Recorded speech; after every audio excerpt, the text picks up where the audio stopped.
The existence of the Blon BL Mini implies the existence of the Blon BL Max, which I have right here, so let's talk about it.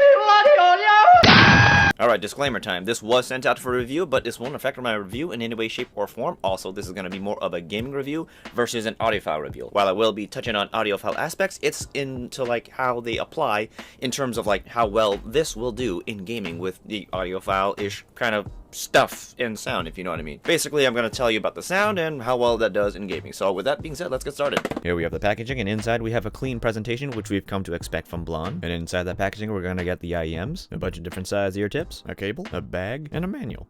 Starting with the cable, it's the same cable that first came out with the Blon BL Minis, which I really like. It's a simple, non-braided cable that's thick enough to not get tangled, and is built fairly well and durably, as you can see with a 3.5mm jack, as well as the splitter, which looks and feels pretty durable itself. Now, there is an inline mic with a single button for control, and it is the same one for like the BL Mini and BL07s for that matter, so it should sound the same as well. Alright, this is like the third time I've reviewed this microphone here, because it is the same one as on the BL0 Minis, as well as in BL07s. Now, might as well go through it. Let's type with my keyboard. This is using cream switches, which are pretty thocky, and I'm also using high-profile SA keycap, so let's see if we can hear my voice over it.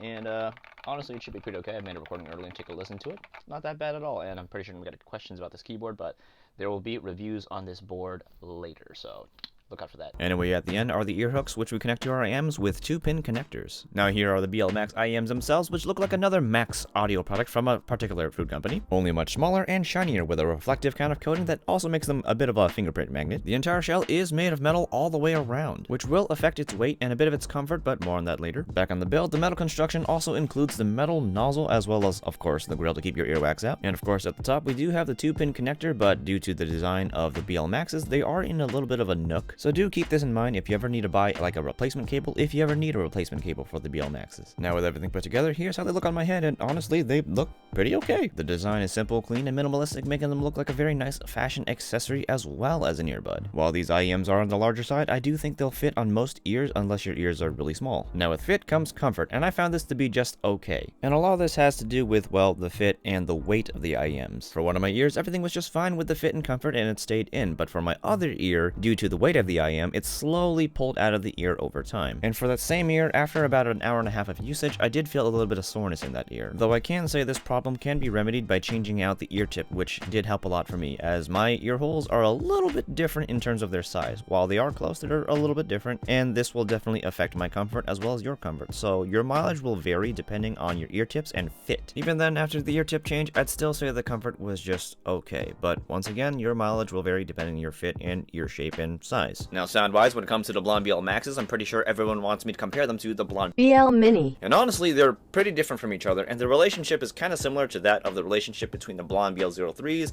and the Blon BL07s, whereas the Blon Minis are the more intensive, like, sound version. The Blon BL Maxes are, like, very chilled out and relaxed in sound. The overall sound for the Blon BL Maxes I would describe as being, it would best be described as being very musical, very chill, and smooth.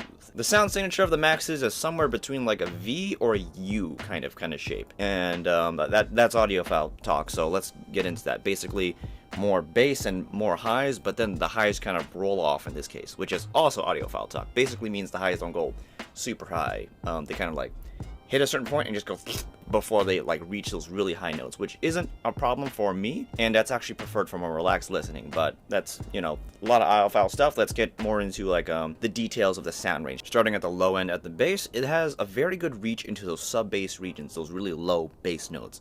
And it's got this nice boomy sound to it. So it's got more boom than it has punch overall for the bass, but a lot of people like those really low notes, and I think when it comes to the bass regions, a lot of bass heads would like this sound, as it's very deep, it's very relaxed, but it comes at you with a good thump. It's, once again, more boomy than it is punchy, so do keep that in mind if you know what that means. So more of those lower notes versus the higher upper bass impacts, if that makes sense. Moving on, at the mid regions, the mids, the middle sectors, it is recessed. It is more pushed down than the bass and the upper range highs-ish. I'll get into the upper ranges in a little bit, but when it comes to the mids, they're a little bit pushed down in there. They're not as present as the bass and the upper ranges, and this isn't necessarily bad, but you do lose out a little bit on like clarity and texture in that area. So I lose some detail, which is not necessarily bad for like musicality, but when it comes to gaming, that's not necessarily preferable when it comes to more competitive games. But in less competitive games, that's less of a concern. Moving on to the highs, I want to transition this very interestingly because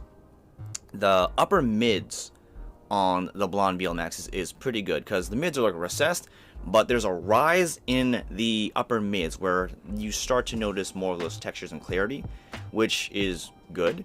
But the rest of the mids are pretty recessed, and this upper mid-range transitions into the highs and then rolls off. So then the upper ranges don't go super high, but they have a good transition from the mid-range. So it's a very relaxed, smooth musical sound that never gets too sharp, and therefore we don't get any sibilance. With that being said, let's get more into like the soundstage and the imaging, and then how this all wraps into like gaming, because overall when it comes to like musicality, which I know I said I wouldn't talk to about as much, it's very smooth and very musical, so it's good for music, but in terms of like the gaming world, it's a little bit different in how the sound applies. The soundstage of the BL Maxes is small, as it is an IEM, but for an IEM, it has a pretty decently sized soundstage. It's not too big or too small, and compared to like the BL Minis, I think the stage itself is a little bit bigger. When it comes to the shape of the soundstage, it's definitely more of that, you know, standard ovular shape where you'll have a greater sense of space from your sides versus your front and your back, which is pretty standard. Now, as for the imaging and like the sound separation in relation to